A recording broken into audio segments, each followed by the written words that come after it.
આ તરફ છોટાઉદેપુરથી વધુ એક એ પ્રકારનો વિડીયો સામે આવ્યો જેને લઈને સવાલ થાય કે શું ખરેખર ગુજરાતના છેવાડાના ગામોમાં વિકાસ પહોંચ્યો છે કે નથી પહોંચ્યો। છોટાઉદેપુરમાં અનેક એવા વિસ્તારો છે કે જ્યાં રસ્તો હજુ સુધી નથી બન્યો। તેવામાં વધુ એક એ વિડીયો સામે આવ્યો જેમાં રસ્તાના અભાવે પ્રસૂતાને ઝોળીમાં ઉચકીને લઈ જવાની ફરજ પડી કારણ કે એમ્બ્યુલન્સ જે છે તે ત્યાં પહોંચી શકી નહોતી।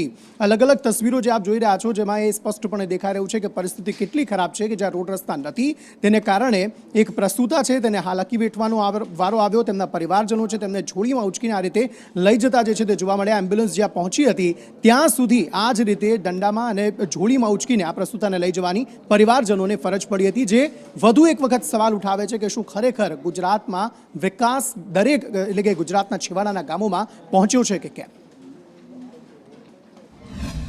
છોટાઉદેપુર જિલ્લાના કવાંટ તાલુકાના ફુલમારિયા ગામે એક પ્રસૂતાને પીડા ઉપડતા આદિવાસી પરિવાર પ્રસૂતાને આ 108 સુધી લઈ જવા માટે આ ઝોળીઓનો ઉપયોગ કરી રહ્યો છે। તાજેતરમાં રાજેન્દ્ર રાઠવા સાહેબે એમ કહ્યું કે ડુંગર વિસ્તારમાં રહેતા લોકોમાં ઝોળીમાં લઈ જવાની ટ્રેન્ડ જામી છે। સાહેબ આદિવાસી પરિવાર ઉપર જે દુઃખ વેદના જે પહોંચી રહી છે સરકાર સુધી પહોંચાડવા માટે અમે લોકો આ વિડીયો બનાવીએ છીએ। છોટાઉદેપુર જિલ્લામાં 2 સાંસદ બદલાઈ ગયા, 2 ધારાસભ્ય બદલાઈ ગયા, પણ આદિવાસી ક્ષેત્રમાં આજ સુધી આ રોડ રસ્તાનું ઠેકાણું નથી। આજે તમે જોઈ લો, પાછળનું દ્રશ્ય પણ બતાવી દો અને આ બાજુ પણ દ્રશ્ય બતાવી દો।